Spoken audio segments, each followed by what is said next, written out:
So guys, I'm pulling up at SMS now. As you can probably see, they predominantly do trucks, but they're extremely good at the job. And I've rang ahead and they've already told me to park in this no parking bay just here, out the way. And Martin will come out and sort me out with the courtesy car. See you soon.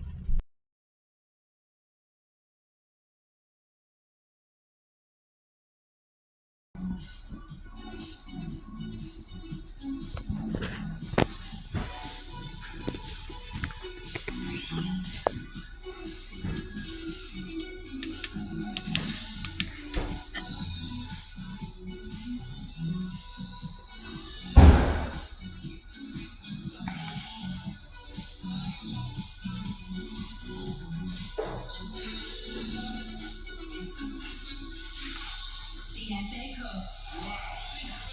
This game belongs to all of us. Tomorrow, Blackburn Rovers v Newcastle United. And Blackburn Rovers score again. Into the back of the net and it's gone to the Newcastle United fans. Then on Wednesday, Nottingham Forest versus Manchester United. The FA Cup this round. Listen on sound. Watch on BBC iPlayer.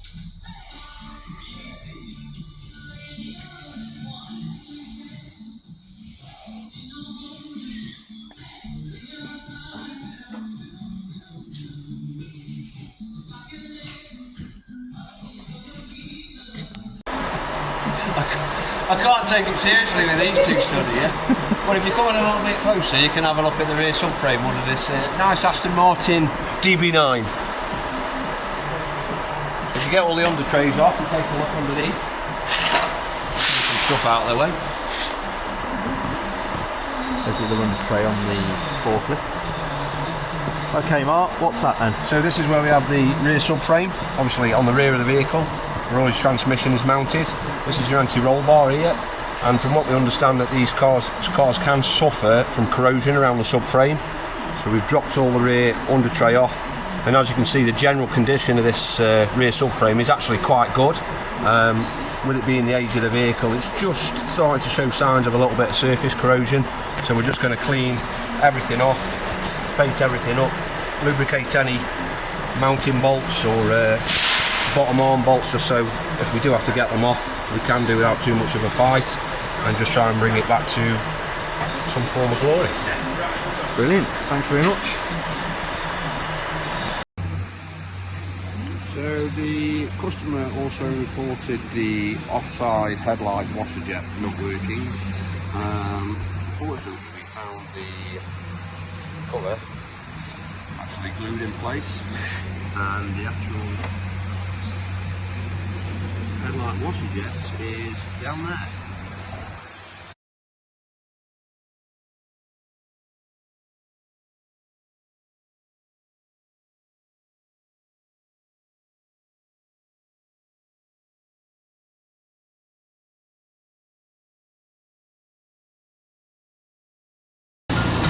So the parts have finally landed. We went for genuine from Aston Martin. The washer jet mechanism for the offside front headlight, the mounting point snapped off the bottom of the headlight, and the people that sold it to the customer, all they did is glue like the end cap onto the front of the headlight. There's a bit of a bodge and just cable tied this out of the way, and should have failed MOT, so that's questionable. But we've basically come up with an idea of how to repair the mounting point on the bottom of the headlight so that we can mount the new washer jet mechanism. This side works, and as you can see, that little plastic cover, that comes out and the jet spray the headlight. And as I say, someone had taken this off the mechanism and just glued it to the headlight, so it appears normal, but actually it's not working correctly underneath. This is the replacement actuator. As you can see, there's the black panel at the front. 2 mounting points which screw to the bottom of the headlight, and so kind of like mounting in that position. And as I say, hopefully we're going to be able to do a repair to mount this correctly, and saving ourselves around 1800 quid on a brand new headlight that's fully functioning, apart from this common issue. Again, it's worth noting that the vehicle's been parked up now for 3 weeks, so we've just had to jump start it to get it going. And also, again, to remove the headlight or even change a headlight bulb on an Aston Martin DB9, the wheel has to be removed and the inner wing for access. I think there is a cover. You may be able to get in to change the bulb itself, but with us doing this job, the whole inner wing had to come off, which is on the back of the vehicle here.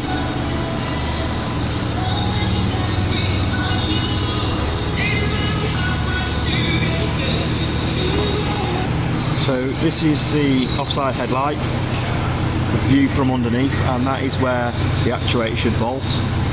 And as you can see, the casing is broken on the mounting points, so we're going to have to plastic weld. I'd go for plastic welding 2 nuts in that position and building the height so it's the correct level for the actuator to work and finish up in the correct position. So this is how we're going to attack it so far, using the drill bit as a guide to keep the hole square, and then we're mounting additional plastics around to build the mounting base up. It needs to come up about 15mm, we think. Once the height's correct, we can then remove the drill bits and then put these inserts wherever they are, called riv nuts, or a normal nut, mount it into position to then mount the actuator in place.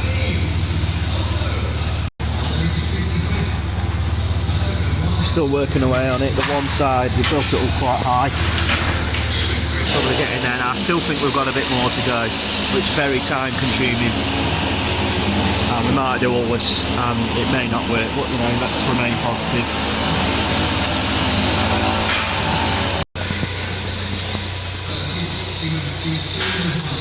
The one side's looking pretty good now, and the lads are working on the other side. If you can see them like triangle shaped things there, or makeshift supporting, reinforcing legs. Very time consuming.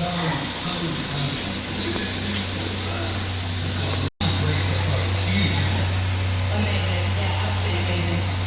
£100,000 is within touching distance. The updated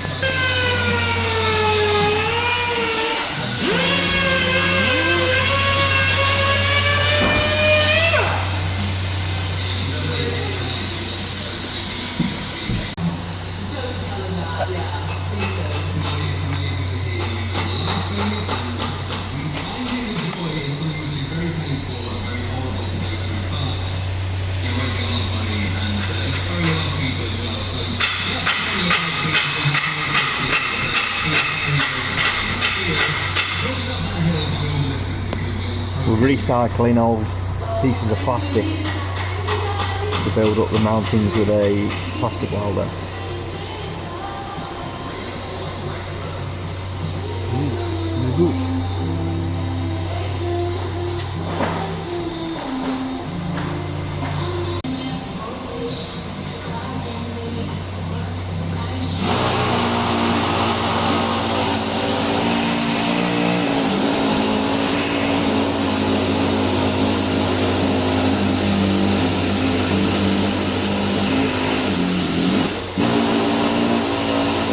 Different net.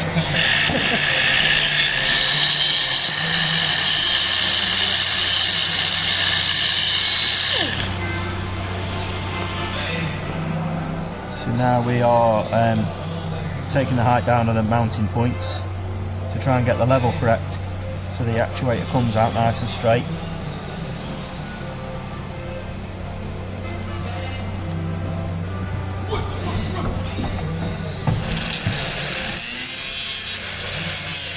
Getting there. Now we've got the height correct, it's nice and square. The locators fit in the lens, you can just see them there. The black guides all go nice and true. They've reinforced it so there should be good strength. It's a common fault, so the repair we've done hopefully may even last longer than originally planned. So now it's probably drill and put a thread in, bolt the actuator to the bottom of the headlight, then reinstall the headlight.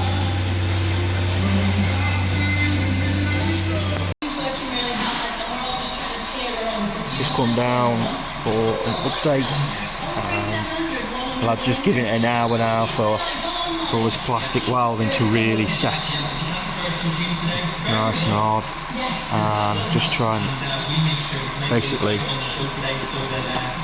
operates as it should. If I had both hands available I could move the whole travel, but it travels nice and freely. So water goes in there and pressurises the cylinder and pushes the ram out. Job done. £1,800